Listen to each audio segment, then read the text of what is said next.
वफा कर चले। अल्लाह ताला की नजर में तो इतना सख्त गुनाह है जो तलाक का नाम लेता है। आपके मुंह से तो ये बातें बिल्कुल भी अच्छी नहीं लगती। पहले अपने गिरबान में झांक के देखें। पहले एक बेटी को तलाक दिलवाती रही, अब दूसरी को खुला करवा रही हैं। तुम मुझे किताबें ला के दे सकते हो? बिल्कुल ला के दे सकता हूँ, लेकिन एक शर्त है। अब तुम किताबें लाने पर भी शर्तें रखोगे? तुम्हें मेरे साथ मेरे घर चलना होगा। मैं नहीं जाऊंगी तुम्हारे साथ। जो कुछ भी तुम्हारे दिल में है एक बार कहकर अपनी भड़ास निकाल लो, तुम्हारे दिल का बोझ हल्का हो जाएगा। तुमने जुहेब से ये क्यों कहा कि तुम मेरे इलाज के लिए मुझे छोड़ दोगे? खुशी उसने मुझे हेल्प ऑफर की थी, लेकिन ऑनेस्टली अगर मैं सेल्फिश होके सोचूं तो मैं तुम्हें अपने आप से एक सेकंड के लिए भी दूर नहीं कर सकता। लेकिन अगर तुम्हारे इलाज के हवाले से सोचूं तो मैं तुम्हारा इलाज अफोर्ड ही नहीं कर सकता। तो तुम्हें ये लगा कि तुम अपनी बीवी को चारा बनाकर उसके सामने डाल दो? नहीं, वो तुम्हारा इलाज करवा सकता है, तुम्हें अच्छी जिंदगी दे सकता है, और तो और वो तुमसे मोहब्बत करता है। मेरे पास तुम्हें देने के लिए है ही क्या? मोहब्बत भी नहीं दे सकते तुम मुझे, जिसके तुम दावे करते हो। सिर्फ मोहब्बत की दौलत ही तो है मेरे पास, मगर मोहब्बत से पेट नहीं भरता, और ना ही नीयत तो भर जाती है ना। मुझे उसके अलावा कुछ नहीं चाहिए। खुशी तुम बहुत अनमोल हो, तुम्हारा मोल सिर्फ मोहब्बत नहीं हो सकता।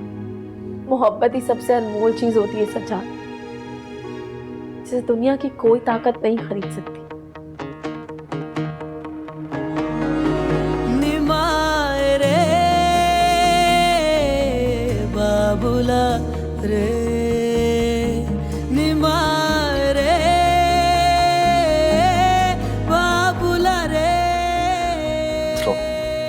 जीवन की ये पूंजी ले लो, आंखें मेरी हस्ती ले लो, सांसों की ये मस्ती ले लो, मेरी सारी हस्ती ले लो, मेरी सारी हस्ती ले लो। निमाए रे बाबुला रे। हाँ तो क्या करूं भाई, खुद तो सहरा बांध के लड़की की बारात लेने आ नहीं सकती ना मैं, अब लड़का भी तो काबू आए मेरे। अरे अरे ये क्या मुंह उठाए अंदर चली आ रही है मेरे घर में?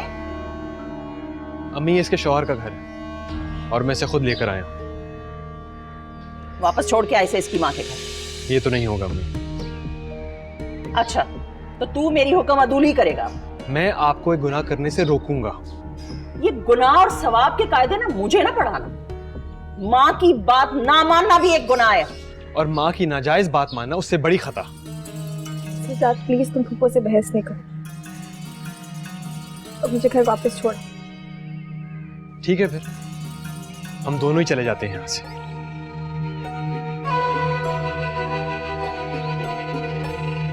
सज्जाद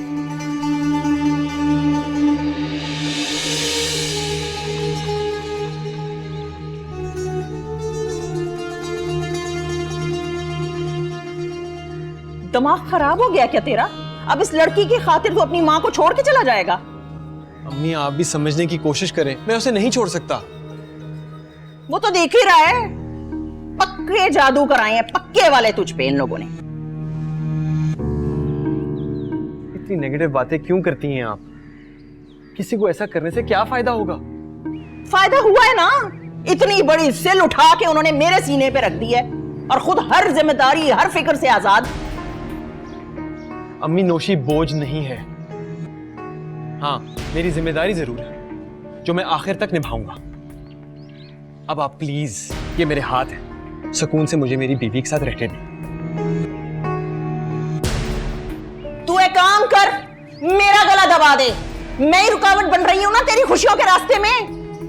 मेरा ही काम खत्म कर दे ताकि सबके साथ मुझे भी सुकून आ जाए। तन मन मेरा ऐसा जला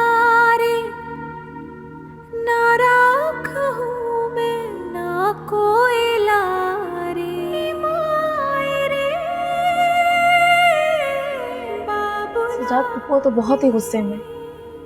तुम्हें यहाँ मुझे उनकी इजाजत के बगैर नहीं लेके आना चाहिए था। वो कभी ना देती इजाजत नौशी।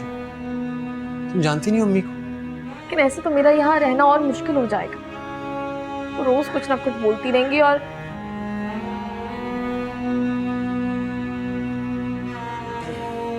तुम परेशान ना हो, मैं हूं ना। मैंने कहा ना, तुम्हें टेंशन लेने की जरूरत नहीं। और अब प्लीज प्लीज कोई ऐसी बात ना करना जिससे मैं परेशान हो जाऊं। तुम एक दूसरे के साथ खुश हैं और यही काफी है। तुम्हारे लिए खाना लेकर आ। मुझे भूख नहीं। मैं जल्दी से लेकर आता हूं।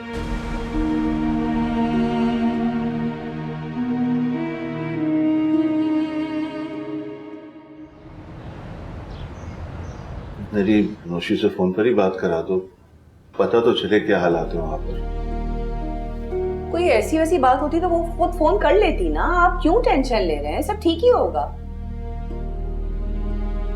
अब्बू वो कौन से काले पानी गई है? सजाद है ना, सब कुछ खुद देख लेगा। फिर भी बेटा बात हो जाती तो दिल को सुकून हो जाता।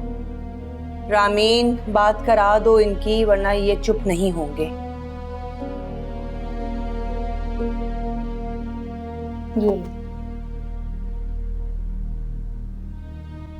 वालेकुम सलाम।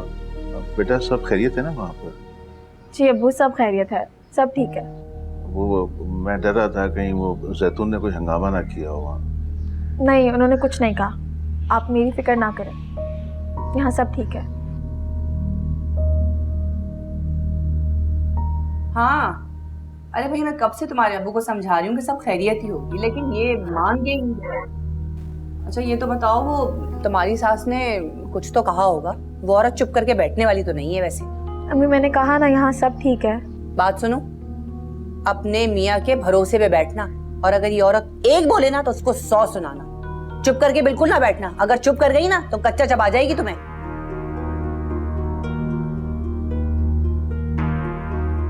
सादिया कैसी माँ हो तुम? तुम्हारी बेटी ससुराल गई है किसी महाज पर नहीं जो उसे डटे रहने और लड़ने के मशवरे दे रही हो। कभी तो औलाद को कोई सही सलाह दे दिया करो। आपके जो खानदान वाले हैं ना, वो लातों के भूत हैं, बातों के नहीं। मैंने अपनी बेटी को बिल्कुल सही मशवरा दिया है।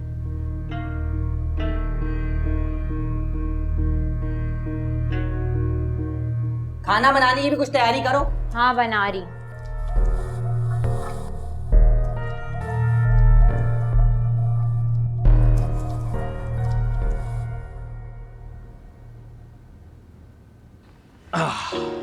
जा, तुम ये सब कुछ क्यों लेके आ गए हो? मैंने कहा था मुझे भूख नहीं है।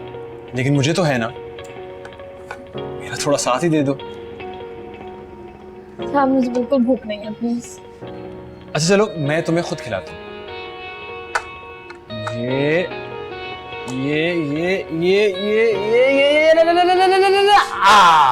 ये हुई ना बात। बहुत अच्छी।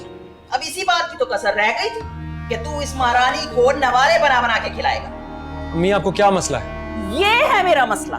जो ये सौगात तू दोबारा उठा कर ले आया ना इस घर में, ये है मेरा मसला। इससे यहीं आना था, यही इसका घर है और अब ये यहीं रहेगी। हाँ तो ये यहाँ रहने ही इसीलिए आई है ताकि पागल करके रख दे तुझे। थोड़ी बहुत अकल जो तेरे अंदर बच गई थी ना, उसका भी कबाड़ा कर दे। बीबी, कौन से तावीज घोल घोल के पिला रही हो आजकल इस बोंगे को?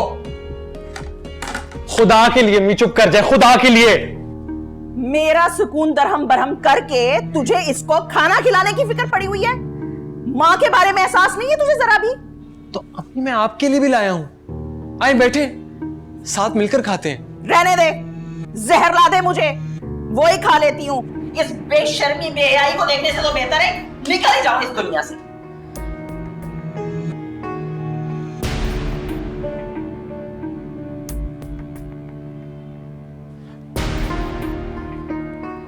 तुम फिक्र मत करो। ये प्लीज।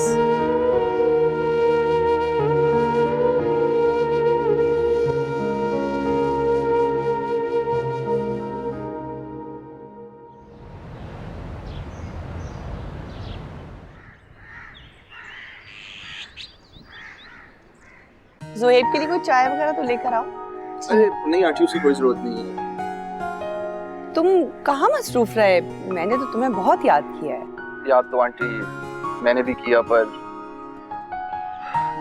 बस कुछ कामों में मसरूफ था। एनीवे, ये फाइल तैयार करवा रहा था। कैसी फाइल? नौशीन के इलाज के सिलसिले में उसको फौरन लेके जाना पड़ेगा। रिवीलिंग डॉक्यूमेंट्स भी ऑलमोस्ट तैयार हैं। ये प्लान कब बना? क्योंकि इसके बारे में तो मुझे कोई इल्म ही नहीं है। दरअसल आंटी, नौशीन तो राजी नहीं है, लेकिन मेरी सज्जाद से बात हुई थी। वो उसका इलाज करवाना चाहते हैं और इनफैक्ट उसी ने आके मुझसे रिक्वेस्ट की थी कि मैं डॉक्यूमेंट्स तैयार करवा दूं। लेकिन कल तो नौशीन और सज्जाद मेरे पास थे, उन्होंने तो मुझसे ऐसा कोई जिक्र नहीं किया। नौशीन जा चुकी है? हाँ, वो तो पहले ही जाना चाह रही थी। सज्जाद अपनी माँ को मना रहा था क्योंकि फुफ्फो नहीं मान रही थी ना नौशी के लिए। अब मुझे ये समझ में नहीं आ रहा है कि जब दोनों मियाँ बीवी को कोई एतराज नहीं है तो ये उसकी सास काजी क्यों बनी हुई है? बहरहाल वो है तो मेरी नंद, नौशीन की सास, लेकिन अल्लाह बचाए उसकी शर से। वैसे सज्जाद नौशी की बहुत साइड लेता है और फुफ्फो से लिए उसके लिए लड़ता भी है।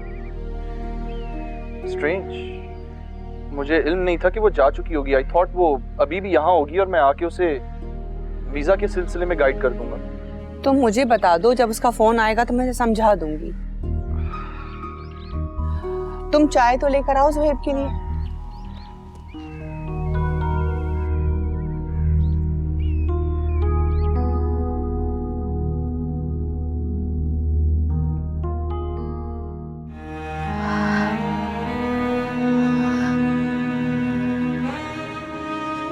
या अल्लाह,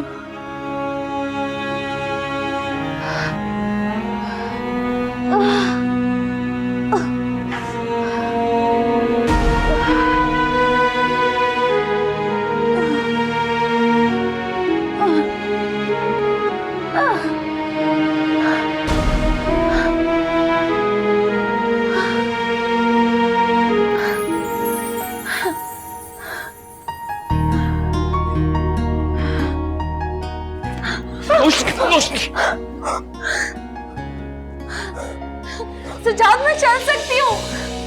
देखो, मैं अपने पाँव पे खड़ी हुई हूँ। मैंने कहा था ना, तुम हिम्मत करोगी तो फिर से चल पाओगी। मुझे तो यकीन ही नहीं आ रहा कि मैं खुद से खड़ी हुई हूँ। मुझे यकीन था। इस यकीन के सहारे तो मैं ये सब कुछ कर पाई हूँ। अब बैठो। नहीं, साथ मुझे चलना, मुझे सहारा देकर चला। नौशी, रिलैक्स, आराम से बैठो। एक वक्त में एक चीज। नहीं, मुझे चलना है। नौशी, डॉक्टर ने क्या कहा था? जितना तुम टांगों पे बोझ डालोगी उतने तुम्हारे मसल वीक होंगे, इसलिए प्लीज सब्र करो। सब्र ही तो नहीं हो रहा है। नहीं जानते इस वक्त मेरी क्या कैफियत है। नौशी, मैं समझ सकता हूँ, मुझे एक बार डॉक्टर को कॉल करने दो। डॉक्टर कॉल करके आता हूँ।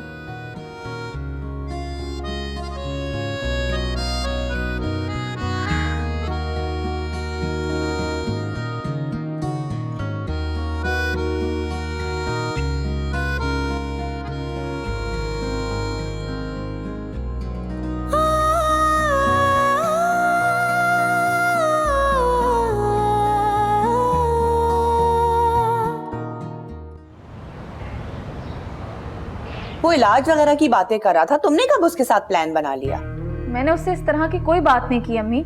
लेकिन वो तो कह रहा था कि सज्जाद ने कहा है तुम्हारे इलाज के लिए। उसका दिमाग खराब हो गया। मुझे किसी इलाज की जरूरत नहीं है अब। मैं खुद से ठीक हो जाऊंगी और यहाँ के डॉक्टर से। अच्छा, तुम सारी बातें छोड़ो, मुझे ये बताओ कि तुमने ज़ुहैब से रामीन का जिक्र किया, और अगर किया है तो ये बताओ कि ज़ुहैब का रिस्पॉन्स कैसा था? वो मेरी इस बारे में ज्यादा बात नहीं हुई उससे। ओहो, लेकिन चलो खैर है, लेकिन अब जब भी करो ना तो जरा जोर दे के करना। मैं चाहती हूँ कि ये मसला भी हल हो जाए। बेचारी रामीन बीच में ही लटकी हुई है ना। मैं आपको क्या हो गया है? मुझे आपकी समझ में नहीं आती। आप खुद से कुछ भी सोच लेती हैं। अगर वो नहीं माना तो? अच्छी नीयत से बात करोगी तो सारे काम हो जाएंगे। वैसे भी वो अभी बगैर शादी के घूम रहा है। मुझे लगता है कि उसका अभी शादी के लिए दिमाग नहीं बना है। तुम बस जल्दी से रामीन की बात कर दो। अम्मी, मैं ये नहीं कर रही। अगर तुमने ये नहीं किया ना तो मैं तुम्हें कभी माफ नहीं करूंगी और तुमसे कोई ताल्लुक भी नहीं रखूंगी, याद रखना मेरी बात।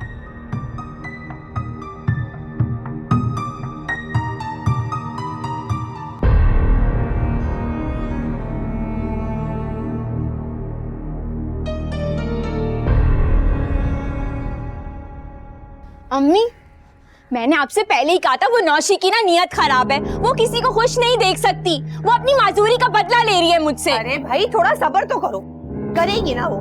तुम्हें याद नहीं है उसने अर्शी के वक्त में भी ऐसे ही किया था?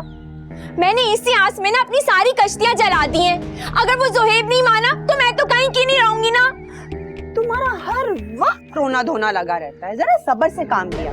मैं तुमसे कह रही हूँ ना, वो मना लेगी जोहेब। आप किस दुनिया में रह रही हैं? वो उसकी आस में यहाँ पर आता है, वरना तो वो यहाँ का रुख भी ना करे। तुम्हें कुछ अंदाजा है कि तुम कितनी नेगेटिव हो?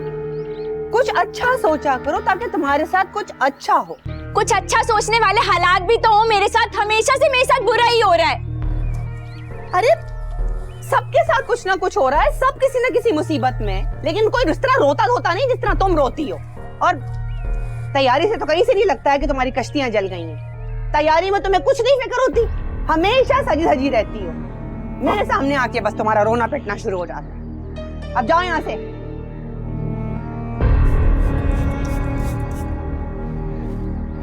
अस्तगफिरुल्लाह।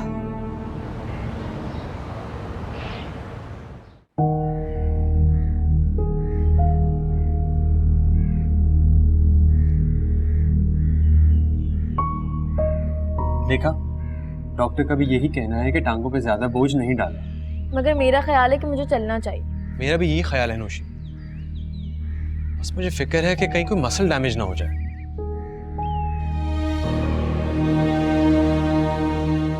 अगर बेगम की खिदमतों से फारिग हो गए हो ना तो थोड़ा घर पे भी ध्यान दे दो। क्या हुआ घर को? भाई सारा राशन खत्म हो चुका है, इस महारानी से फुर्सत मिले तो तुम इधर उधर देखो। मियां आप इसके पीछे क्यों पड़ गई हैं? मैं इसके पीछे नहीं पड़ी, पीछे ये पड़ गई है तेरे पैरी की तरह।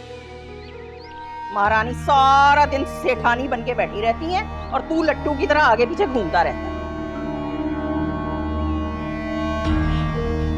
सजाद, मैं अंदर जा रही हूँ। मेरी बला से बीबी तुम अंदर की बजाय बाहर चली जाओ, जान छोड़ दो हमारी, खुदा के लिए। खुदा के लिए अम्मी चुप कर जाएं। अल्लाह की शान देखो भाई, एक आधी अधूरी लड़की ने मेरा पूरा बेटा छीन लिया मुझसे। खुदा पूछेगा तुझसे नौशी, खुदा जो तूने हाथ डाला ना एक माँ के दिल पे,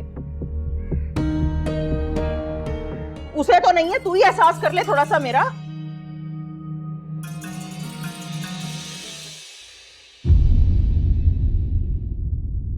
वफा कर चले।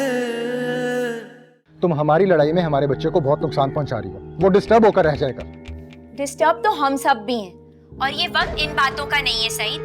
कल मुझे खुला मिल जाएगी, मिल तो पहले ही जाती अगर कोर्ट में स्ट्राइक ना होती। तू बहुत नाफरमान हो गया सज्जाद, बहुत दिल दुखाता है मेरा। दिल तो आपने दुखाया नौशी का, उसकी माजूरी में उसका क्या कसूर है? भाई तो हमें किस बात की सजा मिल रही है? भाभी को देखा तूने कैसे अपना बोझ हमारे कंधों पे लाद के मौजें उड़ा रही है। वफा कर चले।